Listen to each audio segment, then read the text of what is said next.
Okay. And hey, all right, there we go. All right, we are started. I have sleeves on. I have changed my lighting angle just for you so that we get a more clear image. Everything is working out. I'm wearing a black shirt or a not white shirt, so I can, like the text is white on the thing now, so I can see it. Just you don't have one typed up. Is that what you're saying? You don't have a resentment? Yeah, I can type one I have one in front of me. I can finish. We can just go through it, right? So we can bring it up. You have the resentment, so we can go through it, just do the deal. Yeah. Normally, you already have written it down, right? Oh yeah. It's just transcribing it. Yeah, exactly. So you've done the work. Technically, you get twice the work because we're remote, right? So you have to write it down. I'm just doing more than everybody else. That's where the juice is, man. That's how look, if you do more, then you'll feel better and you'll be enough. And if you just do more, Jordan, then you can have everything that you want. And then when you have everything that you want, then you'll be happy. And that's that's what we're learning here. To share one of my favorite stories, and I tell my guy this. I told my guy this story. I tell really anyone who will listen to this story about you and I. And I was very proud pretty early on in us working together. I was rocking and rolling with my meditation, and Headspace tracks how many days in a row you meditate, right? And I had accumulated, I think I was up to like 31 or 32 days. And I came to one of our calls and I was like, fucking dude, I've meditated every day for a month. My counter keeps going up. It feels so good. And you're like, hey man, guess what you're not doing tomorrow? You're not opening Headspace and meditating. Like, why the fuck not? I'm going to lose all my metrics. People are going to know. I don't get a gold star anymore. What is this shit? And I was very sad, but I did not meditate the next day. And my counter went away and started at 0, and I was just a little beta cuck, and it was fun. I actually talked to Shelby about you with that whole thing. Like you're very few guys do I have to be like, and now you do nothing. You know, right? And it's like, but for you, it was like, yeah, you're just not going to do stuff. Yeah. Because what I found is, and at least for me, like we've all got our shit. And for me, it was, and we have all got our strategies for dealing with that shit. And then we've all got like, what is our default setting of how we respond to discomforting emotion, right? So for me, it was like food. Earlier than that, like actually that was the first one, and then after that it was like drugs and alcohol, or women or whatever, right? And that was my default response. And for you, and so I was very familiar with that. With you, your default response was, and so yeah, as me as a like mentor or whatever, kind of I'm keeping an eye out. My intuition's keeping an eye out for what is their default mode? How are they responding to discomfort or suffering? What's their primary strategy? Now, there's nothing wrong with having a strategy for dealing with suffering. That's what we're doing here, right? Is coming up with the strategy of how do we, like, because suffering's inevitable. What do we do with it, right? The problem, and I don't even know if I want to call it a problem, but the fun is, well, I guess it's not fun, is when my strategy feels like shit over time, right? Because going and reaching for a drink or whatever, it feels good. That's why we do it. It feels good. Scotch tastes disgusting. Beer is gross. It's just gross until I become accustomed to the flavor. Then it's delicious. But it feels great. It feels really good. And it takes that edge off. So does like mom's apple pie or whatever, or mom's insert like her like comfort food that I had as a child. For Kevin James, it was a double-decker peanut butter and jelly sandwich, which is really fun. There's a great YouTube video of Kevin James. It's a joke, obviously. Kevin James's ASMR of a double-decker peanut butter and jelly sandwich. It's great. It's great. And there's nothing wrong with these strategies inherently. Like there's nothing wrong with obviously there's nothing wrong with going and meditating, right? On its face, right? On its face. And there's nothing wrong with doing it in a way that it engenders suffering in aggregate, right? There's nothing wrong with that either. I don't want to prescribe morality to it. What is up with it though is, and this is why I've called this whole goddamn thing called feel good. It's like, how does it feel? And are these behaviors I actually want to be having? Right. So one, am I kind of just acting in ways that I really don't want to behave? And two, does it just feel like shit over time? And for you, that keeping score, at least this was my observation, that keeping score, that go-go and that like competitive stuff is great. And then sometimes it's not so great. Yep. Yeah. And for a long time, I mean, not really that long, like 6 months to a year, I would say, I actively attempted to resign myself from any sort of metrics or competitive things in nature, because I label that as that's my problem. And it was, we talk a lot about the pendulum swing, right? It's not really that different from the food stuff. Is my pendulum swung so far in the other direction of like trying to force myself to mellow out and avoid these things that actually do feel good when I approach them with the right reasons. And it's taken time for that pendulum to balance out a little more. Yeah, it's all like the why I do something is going to impact how I feel about doing the thing, obviously, right? Or at least that's obvious to me. Where it's like, if I'm going and working out because I think I'm a fat piece of shit that needs to not be so fucking fat, it's not going to feel very good over time. And don't get me wrong, like, and then getting fit and getting trimmer and like that all feels good, but it feels good in the same way that like doing a line of coke feels good. It's that kind of reward. It's not the consistent contentment that I'm talking about, that reservoir of power and peace. Is that your pupper? Yeah. Oh my God. On the prowl, I actually wanted to ask you a question about that. And so I, every morning, the routine has been so far is like, she will, my little dog we wake up at around the same time. And if we don't, she makes sure that I get up. Yep. Then I make coffee and I take a shit. And while I'm pooping, she will sit and she will whine for her food. And I'm like, bitch, I need to shit. I will feed you when I'm done poop. Like, this is more important. But it's not like really loud. It's just like, enough. It's just like, it's like baby whine. It's like very soft, like she's been a smoker for 40 years. Like it's like a wheeze of wine. And she won't, I'm like, shout. I'm like, shout. Yeah. Does your dog do that little wheezy whine when she's hungry? So she mostly does it when she wants to go for a walk. Okay. But she does have that in her system. She lets you know, like, this is how she communicates that she is desiring something that you're not providing. The worst, or well, I say worst, but the one that we'll say grinds my gears, and we'll maybe get to a resentment about this someday, is my office chair is a rolling chair. And so I'll be playing video games and she'll plop herself about a centimeter away from the wheel directly behind me. So then when I roll my chair out, I hit her, she loses her goddamn mind. I'm like, well, bitch, it's your fault. That's exactly, like, I get worried about that with Xiao all the time, that she's super, she luckily does not do that.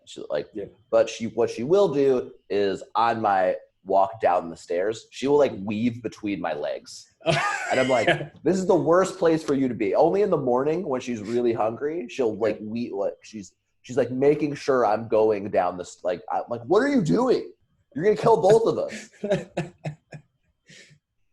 So I am hanging onto the banister like a 70-year-old lady, like trying to not. So, okay. Yeah. So that's normal. You're not alone. The dog. I'm like, what are you woman?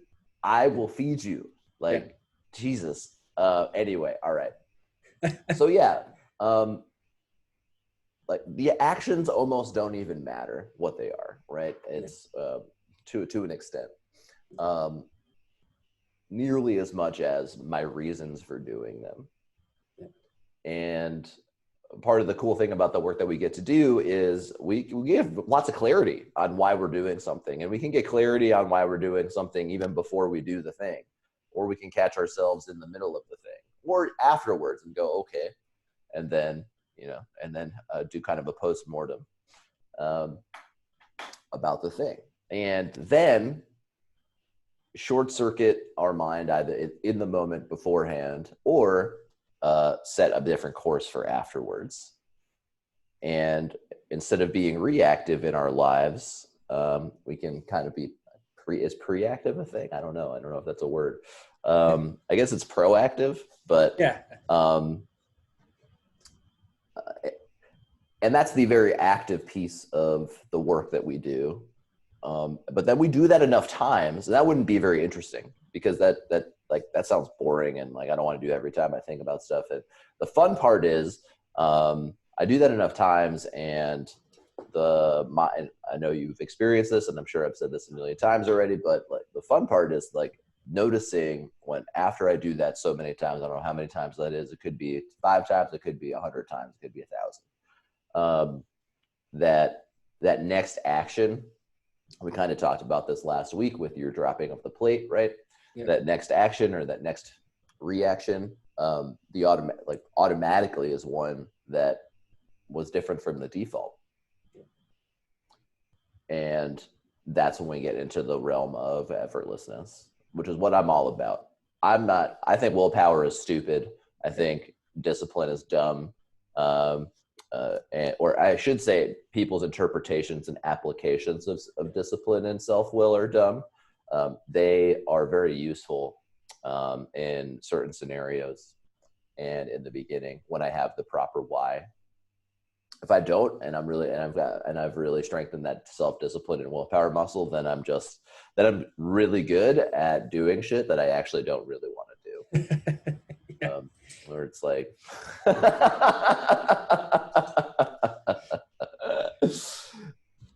but then we get into that realm of the effortless, and things just start to happen for us, and that's the crazy part, where life just kind of opens up. And this isn't some fucking woo-woo, like fucking go follow your bliss bullshit. This is just how it works. Like if I change my automatic responses and my default behavior, and I know you want to talk, you've got like bubbling shit up, like where you're like, oh my God, I want to add to this. And I'll let you talk. I know I talk so much during these things. But once I change that default behavior, which means my perception has really changed, right? I've short-circuited whatever groove was in my mind, and I've opened up new pathways of responding to life. And those are, I don't like the term higher, but like those are like higher actions or better actions. I don't even like better, more there we go, more skillful actions. Even that I don't like. That's still like a judgment. It's actions that when I do more of them, I'm going to feel better, and the people around me are going to feel better. Like that changes my life. I wake up and I feel content. Like, what is that like? Like we've all had the day where, like, let's say we've had a good workout or we got some good news, and then we just carried that through the rest of the day, right? And the whole day is different, right? Everything. So now imagine that compounding on a day-by-day basis and experiencing that, right? How different would one's life be? Dramatically different. And the decisions I make are way different, and then those compound and build and expand on each other. And then I'm looking at a life where I'm not worried about money. I'm not worried about finances and money are the same thing. I was going to say that. I'll just say a lack of worry. We can all imagine all of the types of things that one worries about. And then I get and so here's where I'm at, and which I think is an interesting point of talking about. I guess for you and me, I don't know about for other people, because I think a lot of people are kind of before where we're at, which is my main thing is like, what's next, man? like, what are we like, what's next, right? So it's like, Yeah. we've got all of these fundamentals that I thought were like kind of unachievable and impossible to attain, right? Not worried about money, not worried about like romance or anything like that, or relationships. And same thing with like health wise. So there's no like physical stuff that I'm like, oh, I'm missing this thing and I've got to go get like those are all taken, and I'm healthy, right? And I'm not sick. And so, which is like such a bare minimum for the average person. And so what's next, man? Like, where do we go from here? Like, where is I was talking about this with my dad yesterday. It's just like, and I'm excited for what's next and I'm eagerly awaiting it, but it's like this holding pattern of contentment, which I'm fine to chill in. Like I was thinking about the other day, is like, I have no more ambitions work-wise or money-wise. I have no desire to like advance to some high level in my corporation anymore. Like, I have an immense amount of freedom and flexibility, and they pay me really well, and I'm good. As long as I can continue to find interesting things to work on, like, we're fine. Speaking of which, sidetrack, upgraded from React Router 3, which I think was written in 2016, 2015, to React Router 5. That's not, for the uninitiated, that's not a small task. In a production application just now. And dude, that was gnarly. That was super gnarly. But that was fun. I was like, I'm going to do this one, and I'm going to do this unless if it kills me.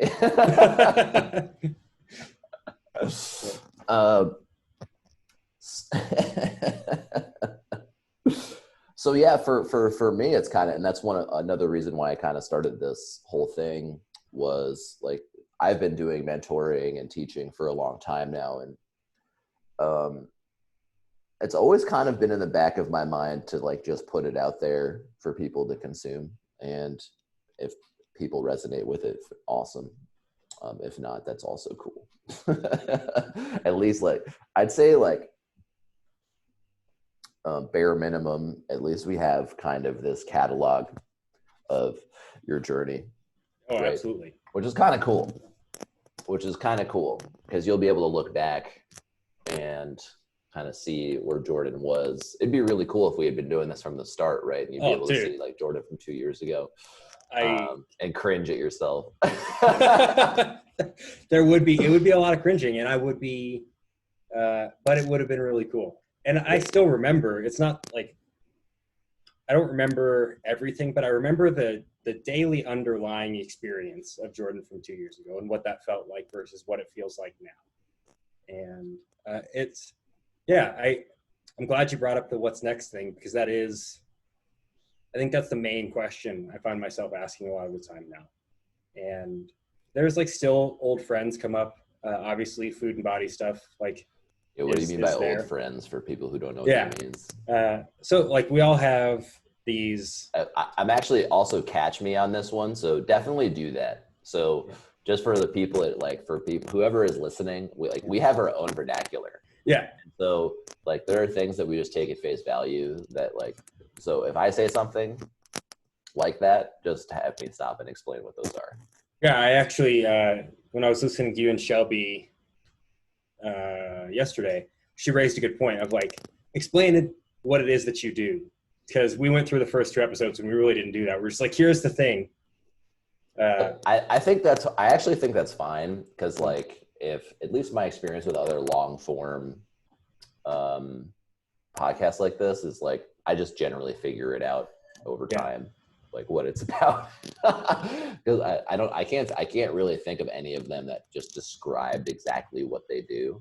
But they don't, like, we don't have that. But then again, there's not like a goal, like they're not doing something, and we are kind of doing something. But I feel like you listen if this is interesting to you and you listen to it long enough, you're gonna get what we're doing. Yeah, that's fair. I think. I would agree. But it's like, there's only the cool thing about what we do is it's really not that complicated, and it's very repetitive So, so you'll get it eventually. Like you'll understand what it is that we do over time. So, but as far as, what do you mean by old friends? Yeah. So you touched on it. We've both touched it all the time, but you touched on it earlier about like the first story or the first thing that didn't feel very good or the first thing that you turned to for comfort or dealing with responding to something was food.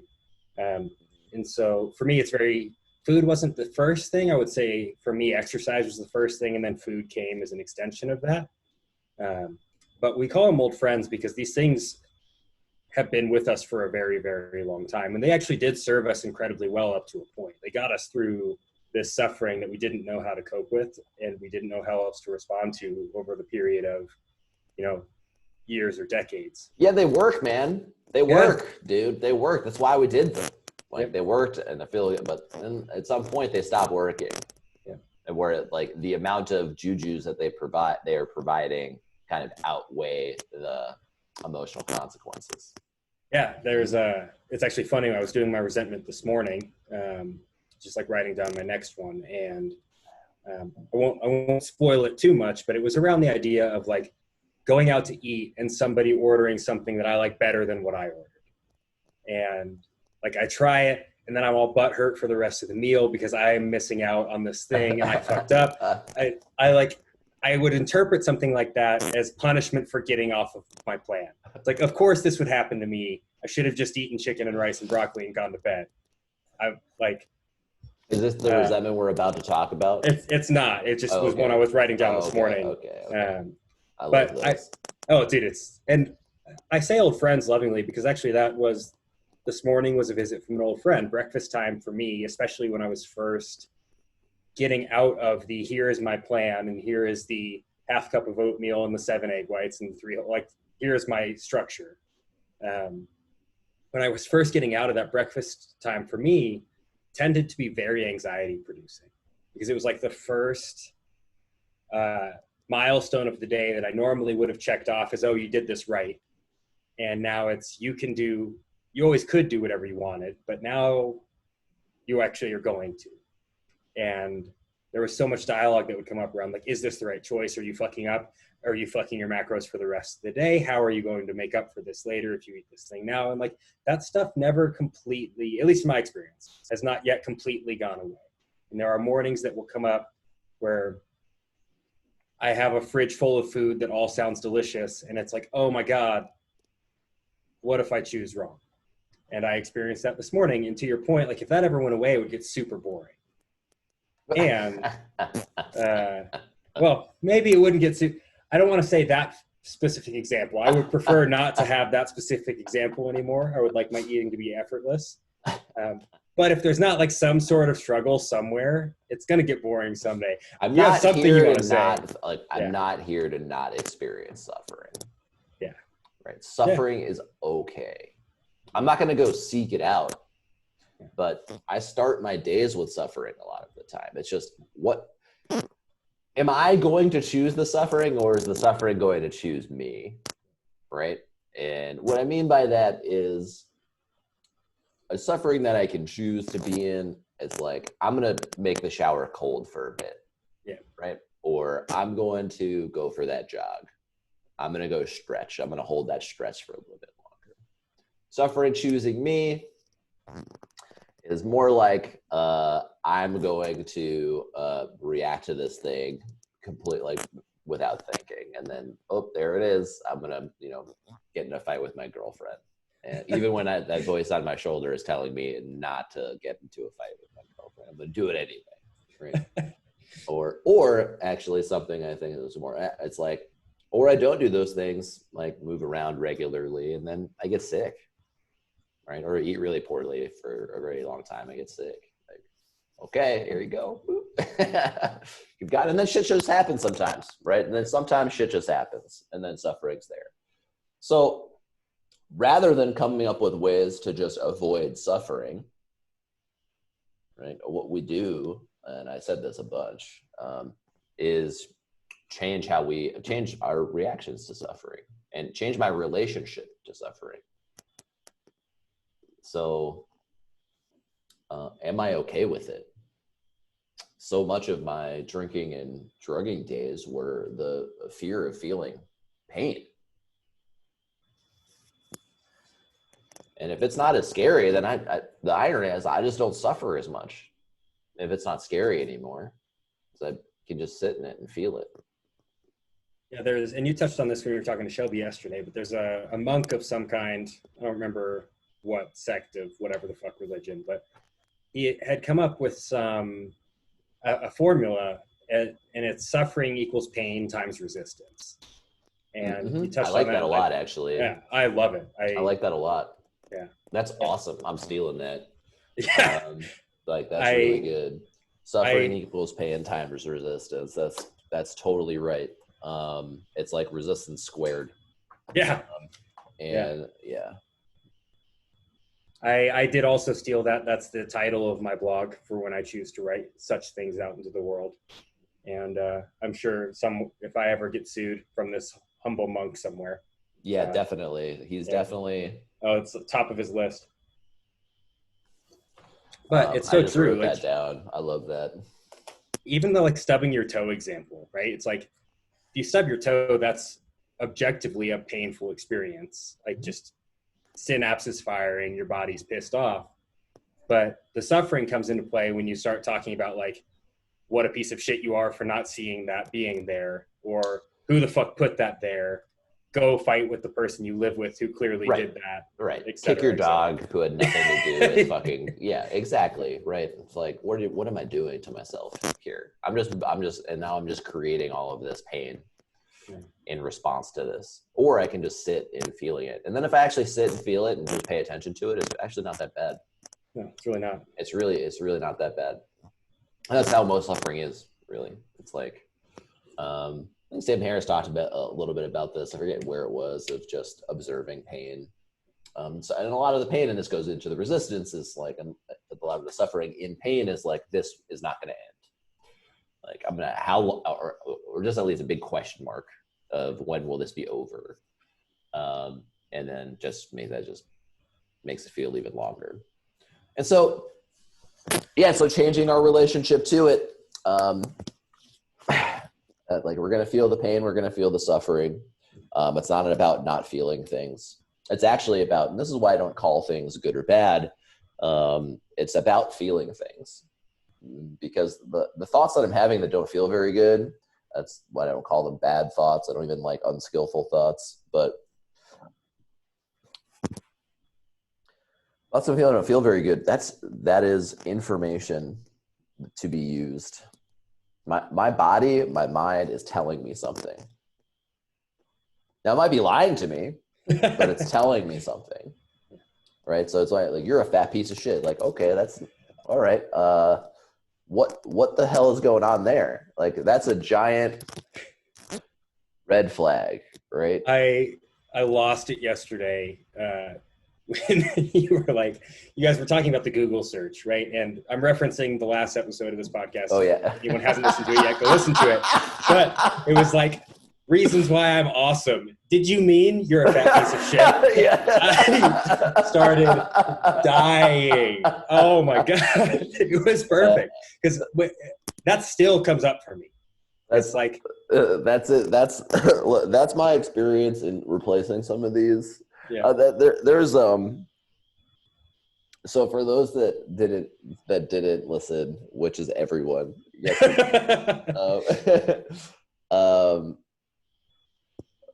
What we're talking about is, I forget what the Google search was, but if we're doing a Google search, and it's an analogy for our thinking, and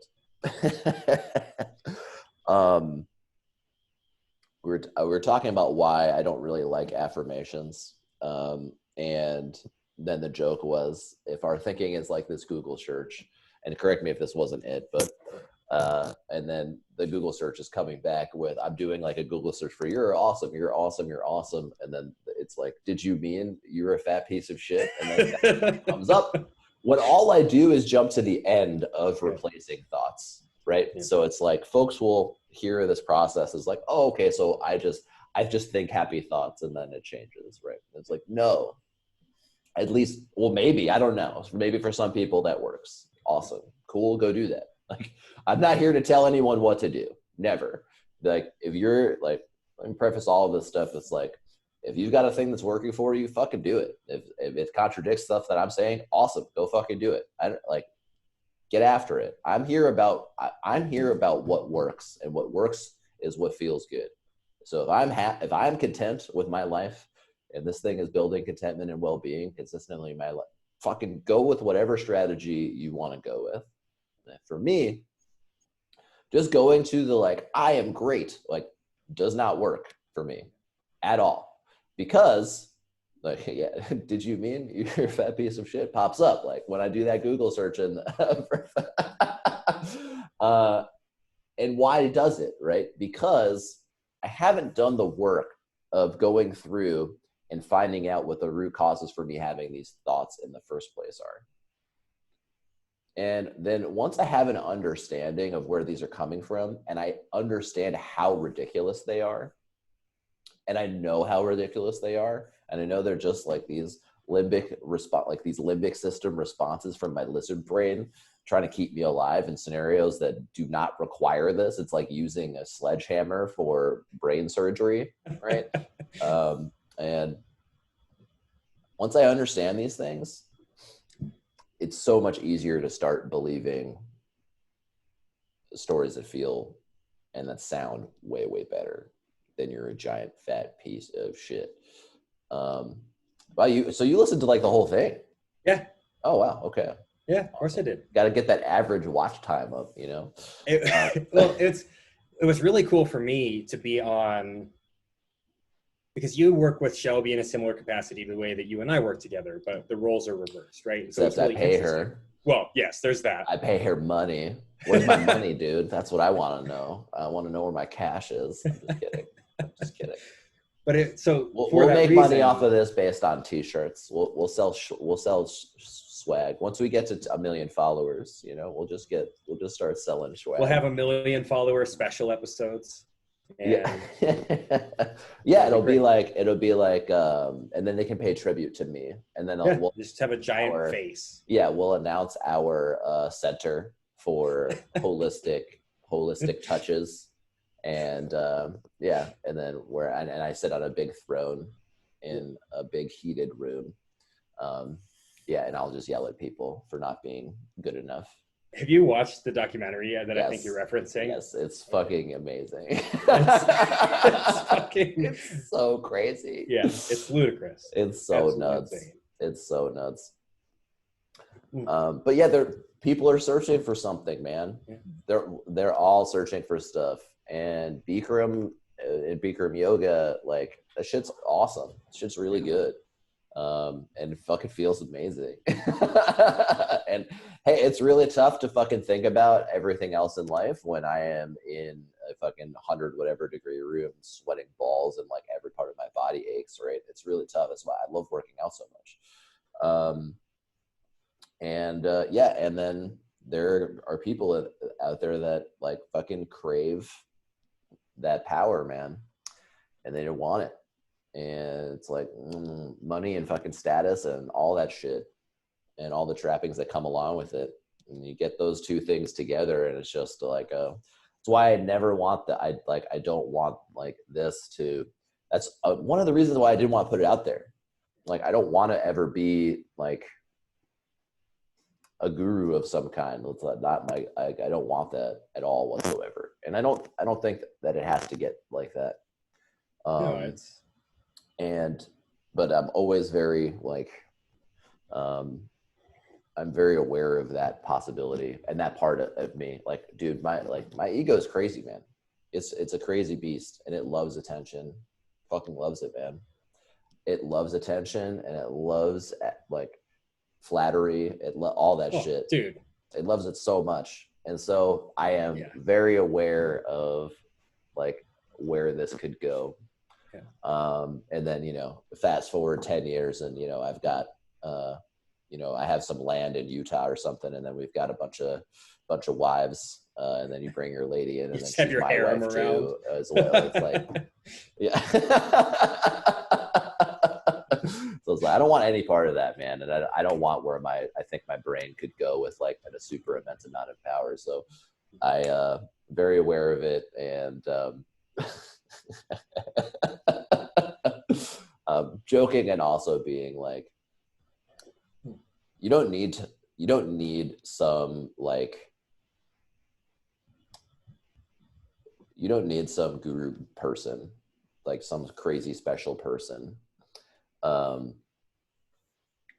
It's super useful to have and super effective to have a mentor that guides you.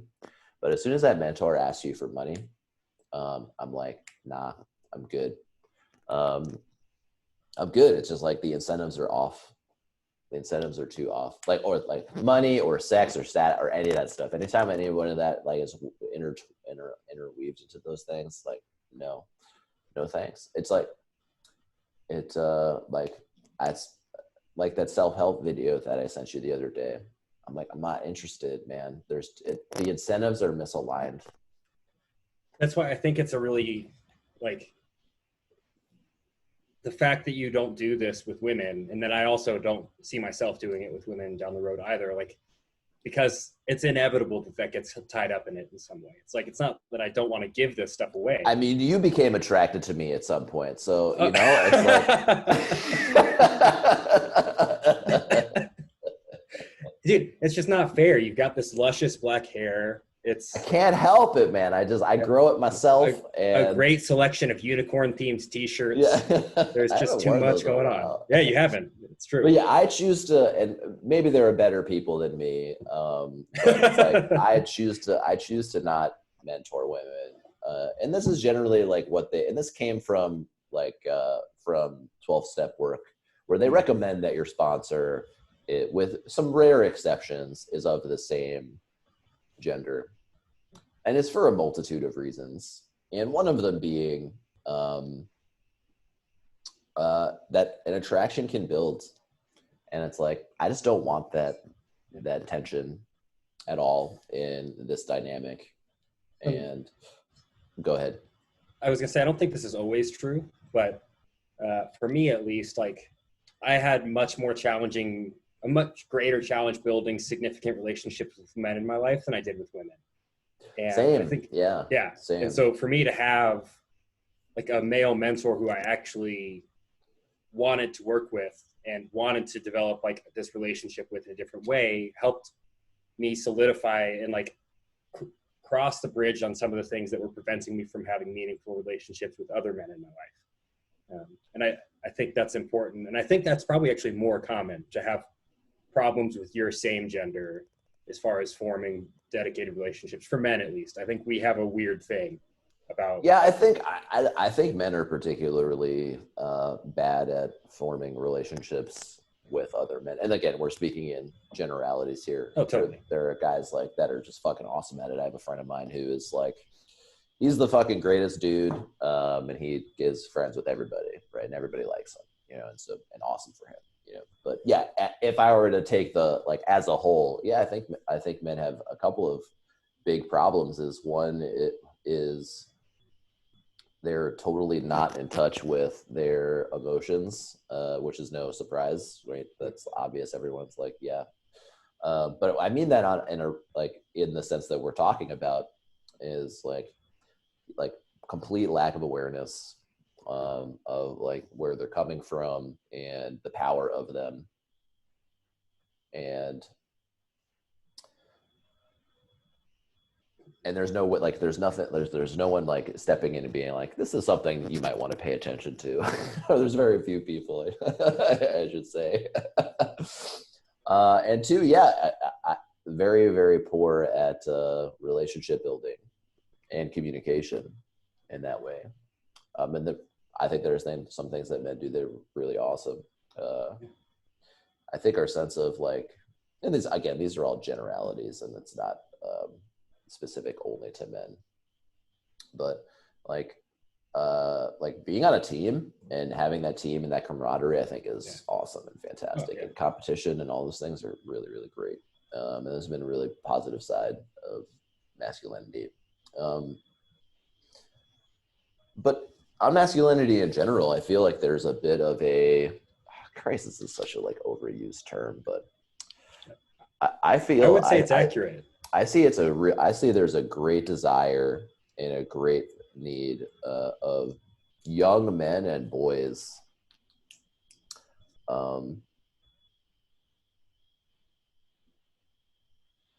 to work on their minds. Yeah. And I mean that spiritually. I don't mean like they're not getting schooling. Right. I mean that emotionally, and I mean that spiritually. I just don't see it. That's why Jordan Peterson became so popular, right? It's like, yeah, he was like, I'm going to step in and be the dad for a bunch of men, right? And that's what he does, like take responsibility, clean your room. Like these are very dad-like things. Yeah. And I think that there is a lack of dadness for sure. I totally do. And it's a generation of divorced and or single mother households, which I come from. I'm speaking from my own perspective, and I have a fucking awesome relationship with my dad, and I love him, and he's a phenomenal human being. And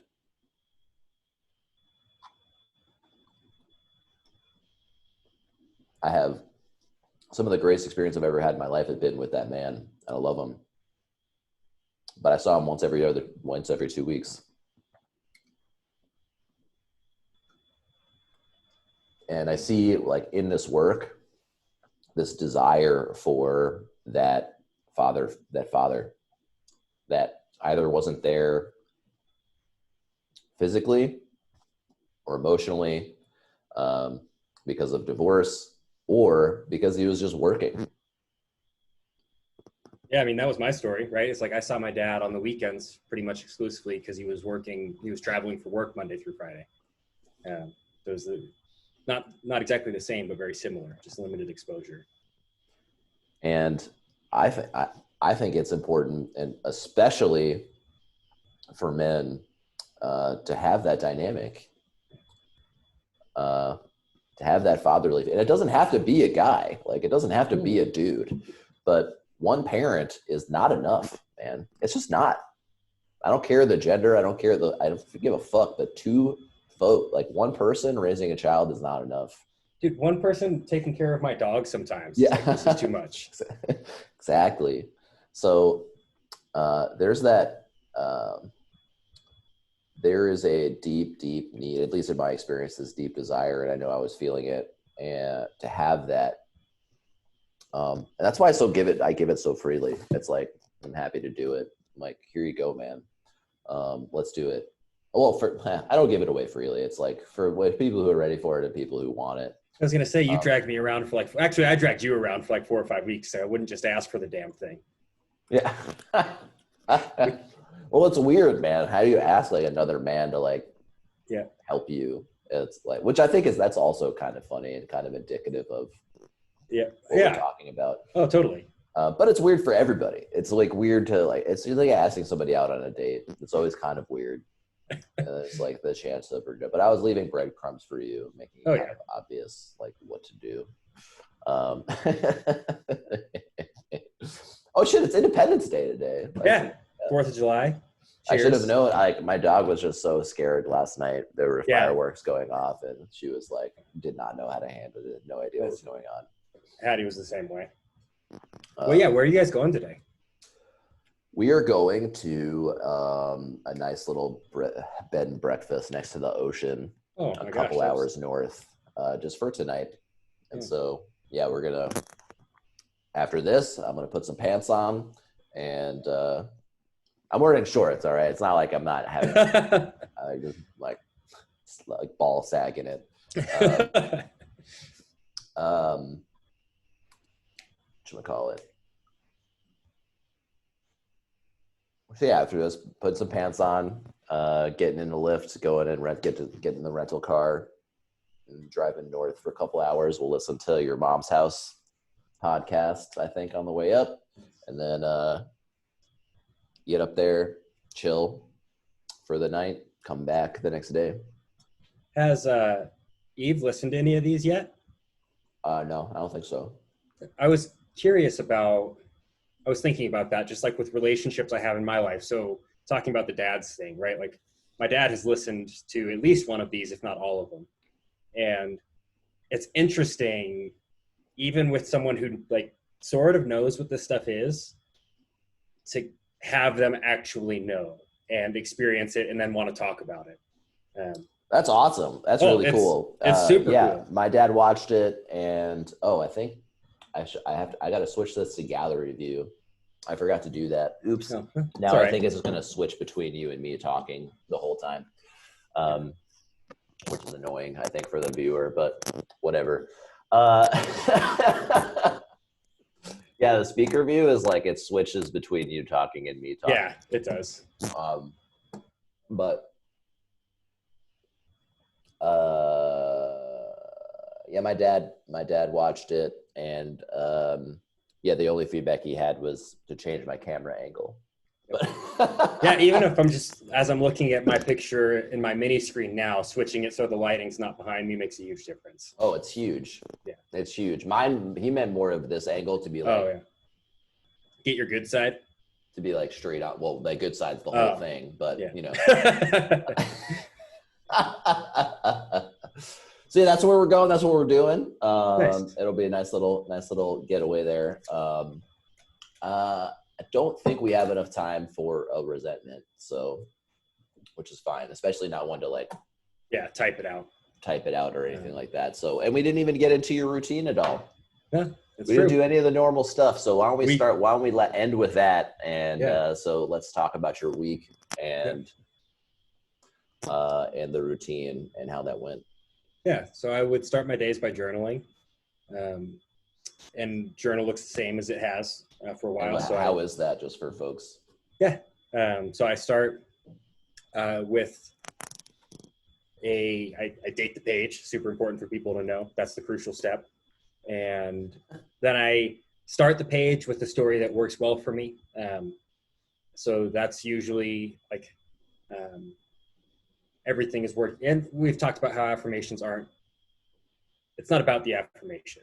And we talked a little bit about last week about how I use it as a kind of centering thought as I go down to journal the rest of the page, but it comes from having done this work that those actually are useful, I think. So I'll start with like, everything is working out for me. I take some of the ones from the abundance meditation group that we did. So like, every moment of every day, I live my life abundantly. I like that one a lot.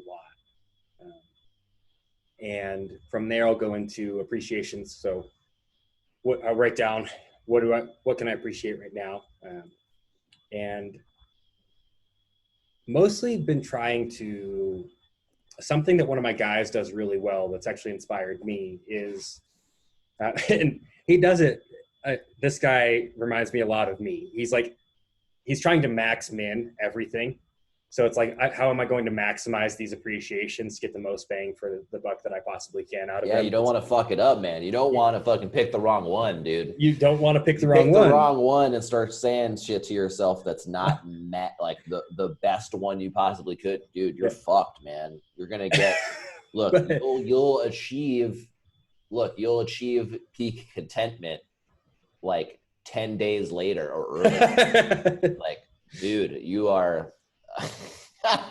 That's fucking funny to me. Oh, it's hilarious. But when I bring that up, because his appreciations also, do you have like a fan on in the background? I hear like whistling. Oh, sorry. I think my music's still playing upstairs. I got the lo-fi hip hop beats to keep. It doesn't sound like lo-fi hip hop beats. It just sounds like whistling. Oh, it also might be my MacBook. This thing usually sounds like it's going to launch at any given time. Oh, that might be it. Might be your fan. Okay. But what I bring him up because what I love about his appreciations is they're so focused on the services that people or things have provided him in his life. What do you mean? Like the one that I'd never thought about before was like the bacteria that creates kombucha. So just like I noticed for me, my appreciations became somewhat narrow in scope, where they were, and it doesn't really matter, but they were heavily recycled. And there's just so much more out there in the world to think about. Yes, that's a very good point. Um, the affirmations are only as good, and I don't even want to, like, the stories are only as good. Like, I have a bunch that I just default to, right? Yep. Work out really nicely. They're only as good as, one, I believe them, and two, they resonate with me. Yeah. So, and that's actually two ways of saying the same thing. Yeah. And it's basically, how do they feel? And in the beginning, it's okay if they feel kind of like phony and silly. That's fine. That's okay, and that's expected. Over time, though, and then they become familiar, yeah. And then kind of my automatic thinking kind of changes over time, and then they can get kind of boring. Yeah.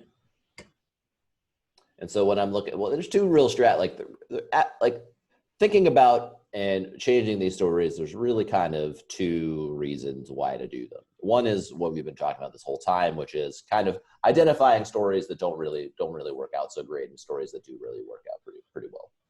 Feel good, don't feel good. And then the other is, if I am kind of not in a really great mood, another is just a really helpful strategy for shifting momentum from not feeling so great to feeling a bit better. Because it's really hard to be appreciative and appreciate things and feel shitty at the same time. Yeah, it's really hard. It can be done, I promise you, but it's pretty tough. Yeah. But those things are orthogonal. Those things are perpendicular, right? Those are like genuinely appreciating something like the ocean or something, and then feeling sad. Yeah. Very difficult. Very hard to do. And sometimes that's what I want to be doing, is just shifting that momentum over just a tad. We can get deeper into, we just don't have too much time left, into shifting emotion. There's a whole strategy there is really nice that I really like, and it's great for beginners just starting out.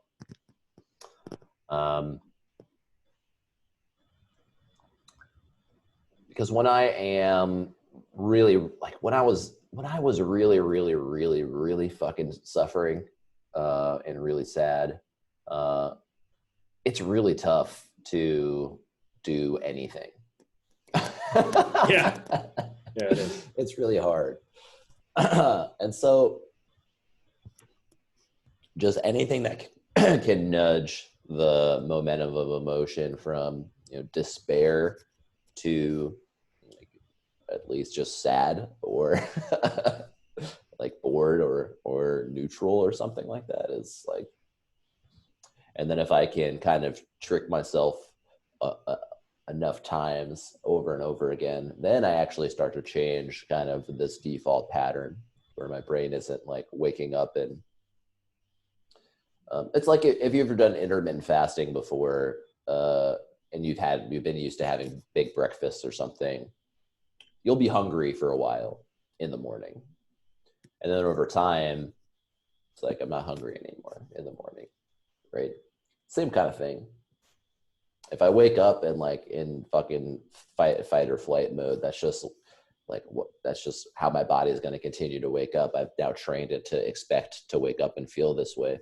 And if I can shift the momentum enough times, right, doing very simple things, right, then I can start to change the default way my brain behaves. And that is that's and that's even before I start actually observing the thoughts that are happening, right? It's really tough to do that and be aware and build that awareness when I am fucking freaking the fuck out. Like, it's not gonna happen. And so how can I get them into a state where they are an open receptacle for like this type of work? And like those affirmations or those appreciations are just really nice ways to start doing that. Yeah. I mean, a gratitude list is like no big revolutionary thing. Like people are pretty familiar with it, but it's the consistent application of it. I don't think they really know why. And at least for me, I like knowing why. And well, knowing why is not really enough. And that's what's so great about the mentor-mentee relationship. It's like, I tell you, like, I provide a suggestion of things to do, and then we're meeting next week. So it's like, I'm just more inclined to do them. And then I do them, and then I feel better, and then I feel better. And so I make different choices, and then I feel better again. And then it all kind of builds, and this giant momentous snowball, right? And it's just and it all kind of builds at each other, an upward spiral. And it's like, we're very good at naturally doing the downward spiral, less so on the upward spiral. Until it shifts. I think it actually becomes harder to let the downward spiral run too far the longer you do this. Yeah, it becomes much easier to just expect. And that's what I mean about effortlessness, man. Yeah. Is that what is natural for us changes, right? Yeah, the big shift for me was exactly what you were just talking about: waking up feeling like you're on fire. When I started consistently waking up, just like peacefully and content, was, I think, when I started experiencing the biggest, most consistent momentum shifts during the rest of my life as well. Well, it's like, it works. Yeah. Like, holy shit, this works. Yeah. So I've been waxing on, waxing off with you for, I don't know, however many months or whatever. And then it just starts to happen. Like, that's when it's like, at least the process for me is like, I don't know, this guy might, like, this person, cool. Like, I'm willing to try it. I've tried a bunch of other shit. It's not that, none of it worked. I just want to feel better. I'll do what this person says. Okay, fine. Doing it. When is this going to happen? When am I going to get the relief? When is the relief coming? Blah, blah, blah. And then one day I wake up and I look back and I'm like, I haven't been on fire for like a month.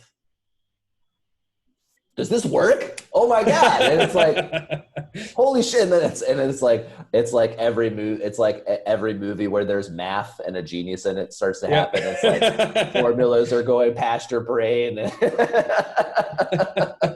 you're like, oh, I see the patterns. Oh my God.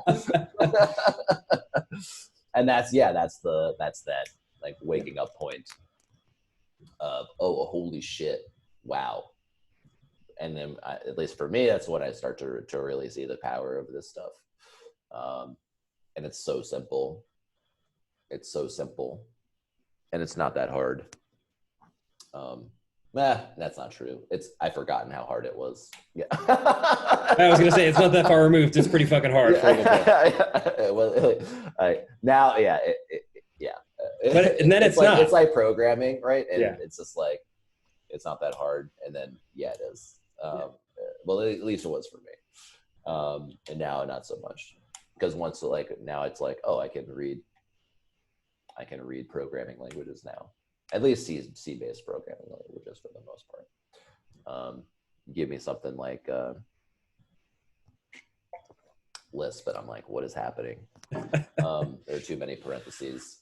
All right, man, dude. Thank you so much for being flexible on the time.